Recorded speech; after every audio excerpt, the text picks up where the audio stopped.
सर्वप्रथम इस मंच को प्रणाम करती हूं और अटल जी को नमन करते हुए उन्हीं की पंक्तियों से शुरुआत करती हूं कि भारत एक जमीन का टुकड़ा नहीं, यह जीता जागता राष्ट्र है। हिमालय मस्तक है, कश्मीर किरीट है, पंजाब और बंगाल दो विशाल कंधे हैं, पूर्वी और पश्चिमी घाट दो विशाल जंघाएं हैं, कन्याकुमारी इसके चरण है तो सागर इसके पग पखारता है।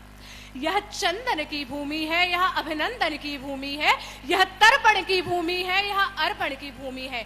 भारत भूमि महज एक टुकड़ा नहीं, यह हमारी मां है जिसका कण कण शंकर है।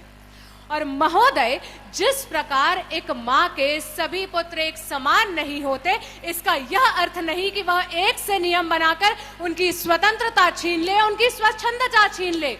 अलग अलग गुणों के बावजूद उनमें समन्वय बनाए रखना तथा किसी भी प्रकार का भेद न उत्पन्न होने देना एक मां की विशेषता है। मां कभी तुलना नहीं करती, वह न्याय की बात करती है। लेकिन जब हम बात समान नागरिक संहिता की कर रहे हैं, तब हम जबरदस्ती सभी पुत्रों को एक कानून में बांधने की बात कर रहे हैं, उनकी विशेषता को खत्म करने की बात कर रहे हैं।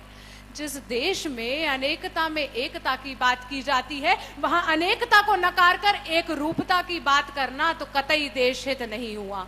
और ये पाश्चात्य सभ्यता के नुमाइंदे मंच पे आते हैं और अमेरिका, चाइना, इटली, फ्रांस और न जाने कौन कौन से देशों के उदाहरण देकर भारत में समान नागरिक संहिता को देश हित का मुद्दा बताते हैं।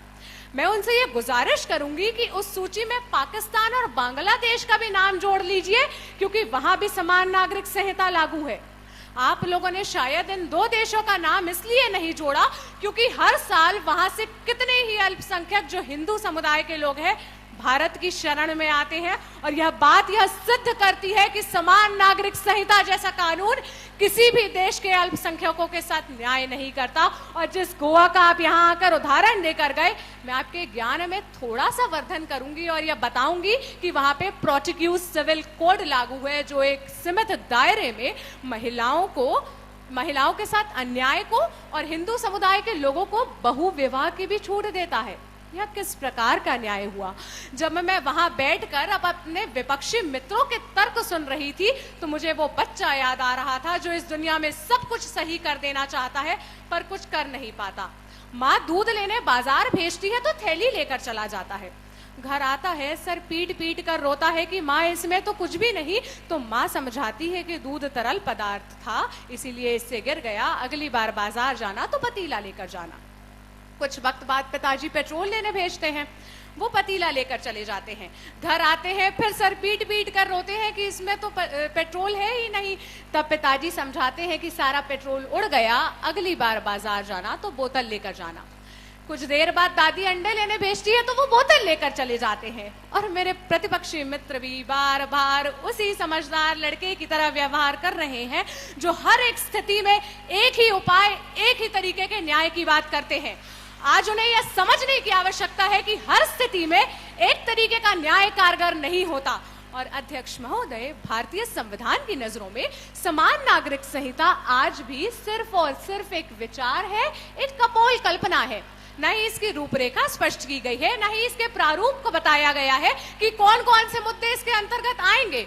और अनुच्छेद 44 में इसका जिक्र मात्र है। और उसी अनुच्छेद 44 में 1949 की संविधान सभा में बाबा साहेब अम्बेडकर ने कहा था कि इसका मतलब सिर्फ इतना ही नहीं कि एक कानून बनाकर पूरे देश में लागू कर दिया जाए।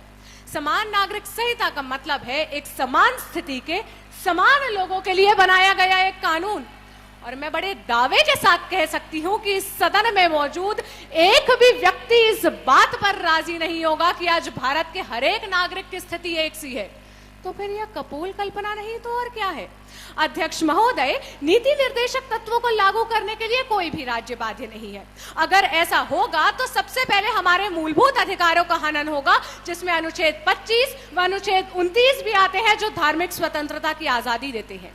अब मेरे विपक्षी मित्रों के मन में फिर वह सवाल कौन रहा होगा कि अगर धर्म के नाम पर किसी के व्यक्तिगत अधिकारों का हनन हो तब क्या किया जाए?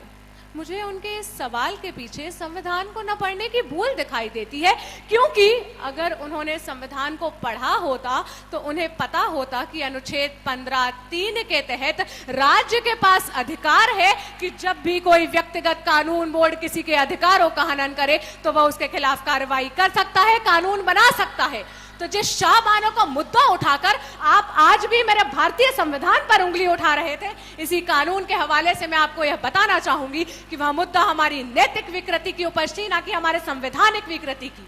मेरे तमाम तर्कों को एक तरफ रख दीजिए, मेरी किसी बात से सहमत मत होइए, तब भी आप 31 अगस्त 2018 को आई विधि आयोग की रिपोर्ट को कैसे नकार सकते हैं, जो कहती है कि भारत जैसे देश में समान नागरिक संहिता की आवश्यकता नहीं है। अगर आपका मूल उद्देश्य विभिन्न धर्मों में मौजूद कुरीतियों को खत्म करना है तो आपको पर्सनल लॉ बोर्ड में संशोधन की बात करनी चाहिए, न कि एक कानून की तलवार सभी समुदायों पर चलाने की।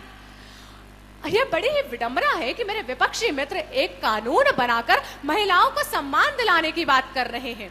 अरे आजादी के 72 साल बाद भी आप उनकी सुरक्षा तो सुनिश्चित कर नहीं पाए।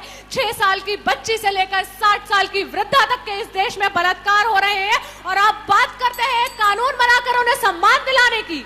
मुझे तो आपके विचार उन गिरते हुए ओलों के समान लगते हैं जो स्वयं तो पिघल जाते हैं, विलीन हो जाते हैं, मगर साथ ही साथ नई फसलों को, नन्ही कोपलों को भी बर्बाद कर देते हैं। आपके यह कुतर्क, आपकी यह सोच आपको तो गर्त में ले जाएगी, मगर आने वाली भारत की पीढ़ी से उसकी शांति, सद्भावना व चैन को भी छीन लेगी। जाते जाते आपके लिए इतना ही कहूंगी कि हकीकत की हकीकत से नजरें चुराए हैं, हकीकत की हकीकत से नजरें चुराए हैं। अरे कितने बेनकाब चेहरे हैं जो मुंह छुपाए हैं। बहुत बहुत धन्यवाद।